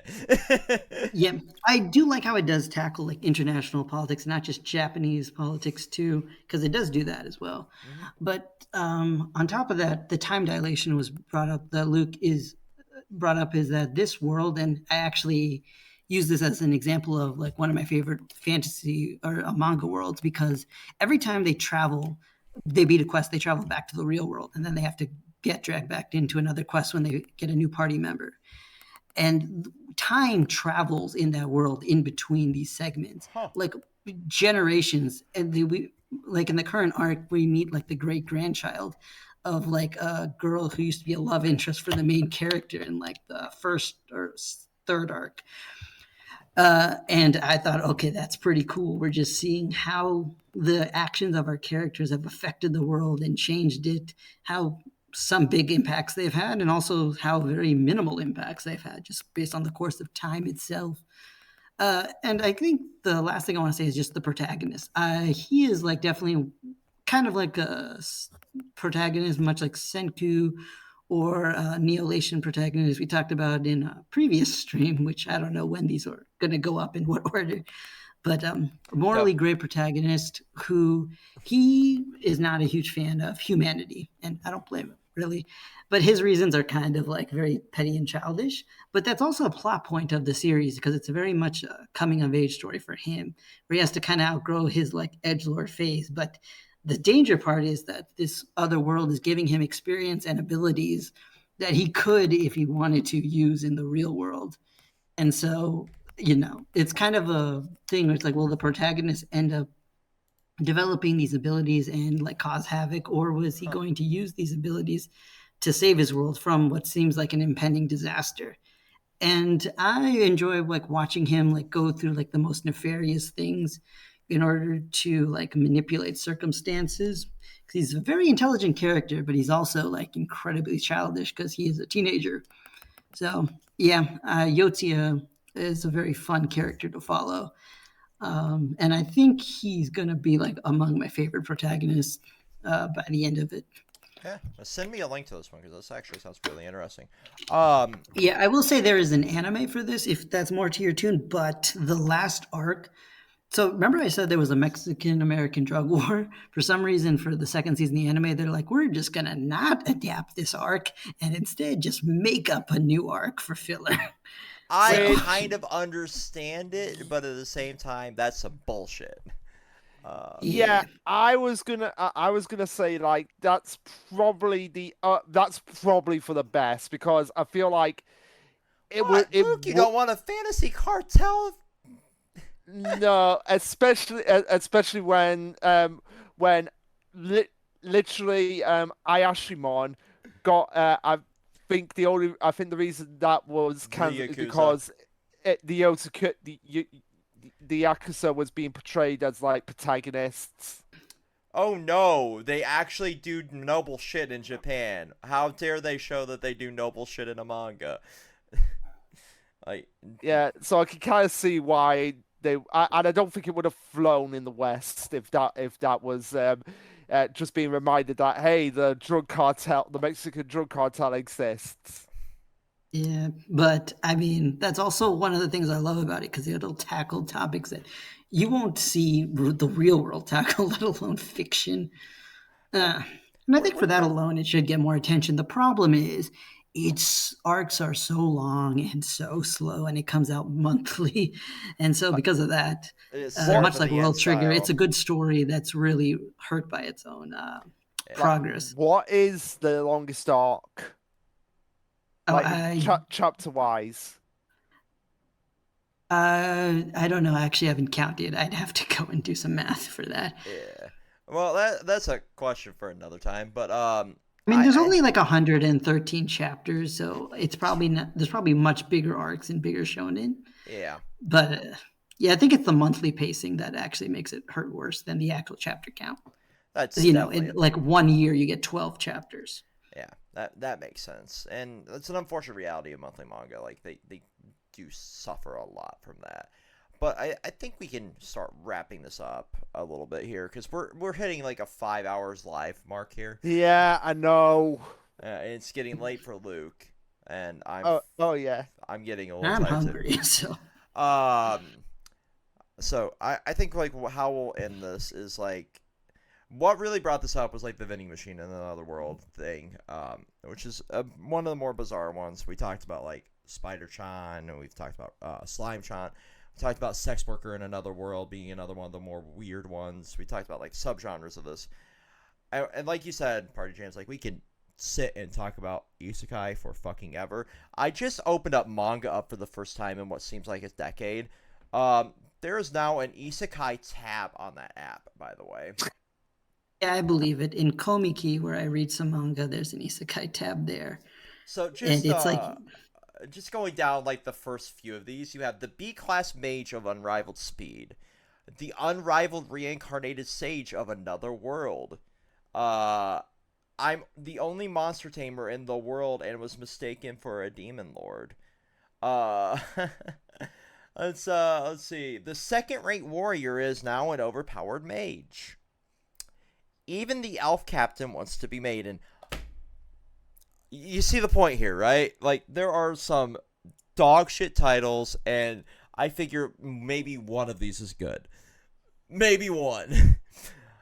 Isekai is the most overpopulated genre right now. It used to be like Battle Shonen. You know what I mean? Like, you had 1,000 Battle Shonen, but it kind of fell off around like the late Naruto era, and then we started seeing, you know, other genres start to try and take the fold, and now it's isekai. And while on one hand, I'm glad, chase that bag, you do you, author, but I wish there would be other things starting to become popular, because isekai is getting kind of to the same point I was at with like the battle shonen genre, where it's like, okay, but I've seen this, and I've seen this better. And I've seen this also like 75 other times this year alone. That's just like my like ending thoughts here. Like, we need to take a break from the other world genre and do something else. But at the same time, I fucking love some of these series deeply because they're just so much fun. It's Yeah, it's a and I weird will fun. say you never know like which of these silly little series will end up being, oh man, this is actually really good until you dig into it yourself. And that's kind of like part of the reason we did this stream to kind of like give each other recommendations. Yeah. Um, but at the same time, it's like no one has the time to actually delve into all these. I mean, I'm pretty sure there's some YouTuber out there that's just like out Oh, watching all the isekai. One and reading them. 100%. There's probably a YouTuber who doesn't have a life outside of anything other than the internet. I It's salute their you. job. You are well more equipped than I am.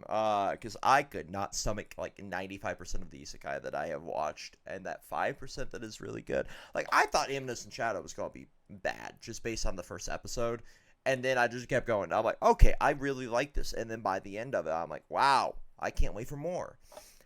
So Just keep that in mind when you watch it, Luke. The first episode is not gonna be good. Yeah, I've got it on standby because I found it. It's on It's on High Dive. yeah. Yeah, that's okay. Can I also just say I really hate how High Dive has like all these like shows now because I'm like not able to I'm not getting another subscription service. I'm Top of rotating everything. through my subscription services at this point to just kind of like dive down some of the rabbit holes because I know I missed some good shit. Like I bought a fucking Apple subscription just to watch Severance and Ted Lasso because I kept hearing like all the good things about it, and then I'm like, oh, there's also like a new Snoopy cartoon. I'll watch that because I loved the Peanuts as a kid, and then I canceled that, and now I have High Dive because I had to fucking watch Imminent Shadow on there. So yeah, I hate that we are basically back full circle to cable 2.0. I mean, at least Netflix I can feel safe canceling because they are just like making very bad decisions. Yeah, I mean the only way I have Netflix now is on my phone from my brother. Yeah, because of the password sharing shit. Yeah, Yeah. yeah. So, but I'm perfectly content with not having Netflix. Like, I'm perfectly content with having Crunchyroll and High Dive. Yeah, like I'll eventually get around to canceling more shit and just trying out other services. Like I had to get fucking Peacock for another show for a bit because I couldn't find it on any 7C's site. But yeah, that's a whole other rant for a whole other video. But yeah, High Dive has some good shit on it if you want to go check out like uncensored anime. But I think we'll end it here. Although even some of their uncensored redo was still pretty censored. Oh god, yes. And rightfully so. Because fucking Christ, that's a whole thing. But yeah, until next time, thanks for tuning in. Peace. Peace.